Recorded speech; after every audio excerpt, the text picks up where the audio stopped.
All right, now we go into the repair phase. Now we're going to continue those therapies as needed. They're still pain and tender, I'm still doing those. Are you with me? If they still have muscle tension and spasm, I'm still doing my muscle tension spasm therapy. What am I? I'm measuring it and quantifying it. Measuring it and quantifying it. Okay? Now I'm going to pay a lot more attention to active range of motion. Active range of motion. I don't want to start active range of motion until they can do the motion pretty much pain-free, right? So I'm kind of working with them, but the interim is the passive motion. So I got the pain and analgesics, everything we talked about for the inflammatory phase. Let's go to the end for just a second. The remodel phase is going to be active therapies, definitely with strengthening and elasticity. Then you have the middle category in the repair phase. So what are we trying to accomplish in the middle phase based on the 3 phases of healing and the biomarkers? Because typically at this time we still have restrictions, joint restrictions, right? Do we typically have active range of motion restrictions still? Yes. Passive and overpressure? Yes. And joint motion restrictions. So I'm going to start with some form of active therapy. Now that's chiropractic again. Chiropractic is going to start helping with the active range of motion in the joints. Or not active, passive range of motion in the joints. I may start with some stretching. Now I'm going to continue with those other therapies, but I may also now start with some stretching to help with the elasticity.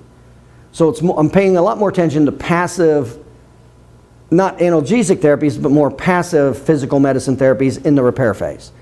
In the remodel phase, they're active physical therapy, physical medicine. So in the remodel phase, I'll continue what's necessary with the analgesics, with the inflammation, with the decompression, whatever biomarkers are there. I'm going to apply the appropriate therapy, and then I want to start creating some motion. I want to start creating motion.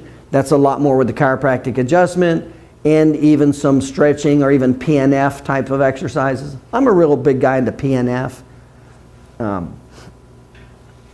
PNF is the, what's that? Reciprocal inhibition. You guys familiar with the reciprocal inhibition? Okay.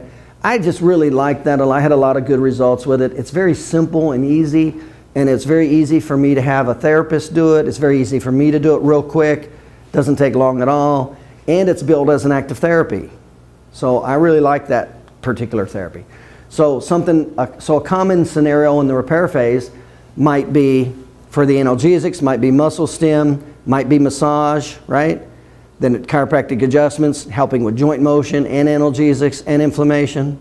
And then I also may include some, we talked about massage, and then some PNF stretching, reciprocal inhibition type of activity. So we're starting to physically get them moving, but without them actively engaging. Because remember, if they're painful and tender, I don't want them stressing things that are painful and tender.